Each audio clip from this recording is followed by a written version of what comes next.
အားလုံးပဲမင်္ဂလာပါကျွန်တော်အာဂျီမာစီးခွဲတဲ့နီလေးကိုဒီနေ့ကျွန်တော်တင်ထားတယ်ပေါ့နော်အဲဒီမှာတင်ထားတဲ့အခါမှာကျွန်တော်ဒီအာဂျီမာစီးခွဲတာကတော့အဆင်ပြေတယ်ပေါ့နော်ကောက်တဲ့အခါမှာဘယ်လိုပုံစံဘယ်လိုဆွဲပြီးတော့မှဘယ်လိုနေရာတွေမှာဘယ်လိုကောက်ရမလဲဆိုပြီးတော့မှမိထားတဲ့မိတ်ဆွေတွေတကူကျွန်တော်ဒီဗီဒီယိုဖိုင်လေးနဲ့ဖြည့်ပြီးမှာပေါ့နော်ကျွန်တော်ဒီအာဂျီမာစပြီးတော့ကောက်တော့မယ်ဆိုရင်ပထမဦးဆုံးကျွန်တော်ရင်တော့ဗီဒီယိုဖိုင်မှာစီးခွဲတဲ့နီတင်ထားတယ်ပေါ့နော်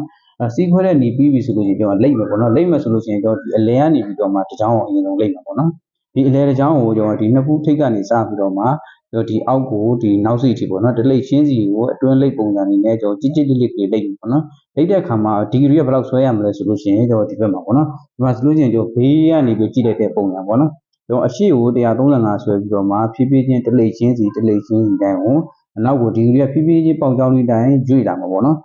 နောက်ဆုံးအောက်ထိပေါ့နော်အောက်ဆိုလို့ရှိရင်ကျွန်တော်45ဒီဂရီလောက်ထိကိုတွားမှာပေါ့နော်ဒါတော့ကျွန်တော်ဒီအလဲကနေပြီးတော့မှစလိုက်တဲ့ပုံစံလေးပေါ့နော်ဒီအလဲတစ်ချောင်းပြီးသွားပြီဆိုလို့ရှိရင်ဒါနံပါတ်1ပေါ့နော်ပြီးရင်ကျွန်တော်နံပါတ်2ပေါ့နော်နံပါတ်2ဆိုလို့ရှိရင်ကျွန်တော်ဘယ်လိုပုံစံသွားမလဲဆိုတော့ဒီနားရဲ့အနောက်ကစပင်ပေါ့နော်နားရဲ့အနောက်ကစပင်ဆိုလို့ရှိရင်ဒီလိုတောင်းပြက်ကလေးပေါ့နော်တောင်းလိုက်ကြီးလည်းမဟုတ်ဘူးကျွန်တော်ဒီလိုအလဲရလိုက်ကြီးလည်းမဟုတ်ဘူးပေါ့နော်ဒီလိုတောင်းကျိုးလေးပေါ့နော်တောင်းကျိုးလေးကနေစပြီးတော့မှအောက်ကိုဖြည်းဖြည်းချင်းနားနောက်ကနေပြီးတော့မှအလဲရလိုက်ကလေးသွားမှာပေါ့နော်ဒီကောင်ကလည်းခုနကျွန်တော်ဒီဆွဲတဲ့ပုံစံကတော့ဒီဂရီကခုနတိုင်မယ်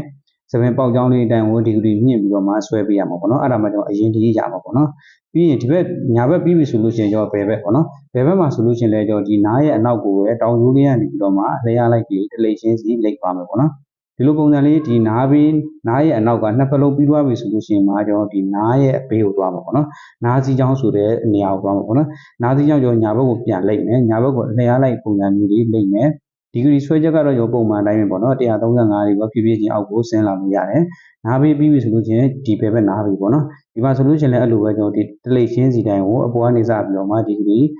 သူ့ရဲ့ပေါက်ကြောင်းလေးတိုင်းဒီဂရီလိမ့်ထားပြီးတော့မှတလိပ်ရှင်းစီလိမ့်မှာပေါ့နော်နားဘေးကတော့ကျွန်တော်နောက်ဆုံးမှလိမ့်တာပေါ့နော်အဲ့တော့ကျွန်တော်ဒီအာကြီးမလိမ့်တဲ့ပုံစံလိမ့်နည်းလေးကိုကျွန်တော်ရှင်းပြတာပေါ့နော်ဒါဆိုလို့ရှိရင်ကျွန်တော်တစ်ကောင်လုံးလိမ့်လို့ပြီးသွားပြီပေါ့နော်ဒါတော့ကျွန်တော်အာကြီးမအကောက်လိမ့်တဲ့နည်းလေးဖြစ်ပါတယ်အတွင်းလိမ့်နေပဲဖြစ်ဖြစ်အပြင်လိမ့်နေပဲဖြစ်ဖြစ်လိမ့်လို့ရတယ်ပေါ့နော်ကျွန်တော်ဗီဒီယိုဖိုင်လေးကနေမိတ်ဆွေတွေအကျိုးရှိမယ်လို့ပြောကြည့်ပါတယ်ကျွန်တော်ရဲ့ဗီဒီယိုတင်တဲ့ကြောင့်စိတ်ဝင်စားလို့တင်တဲ့တက်ချင်တယ်ဆိုလို့ရှိရင်ကျွန်တော်ရဲ့ဘိုင်မှာဖုန်းနံပါတ်ဖြစ်တဲ့066393939နဲ့3993323939ချစ်တို့မှာအသေးစိတ်ဆက်သွယ်ဆောင်ရွက်မြင်ရနိုင်ပါတယ်ခင်ဗျာ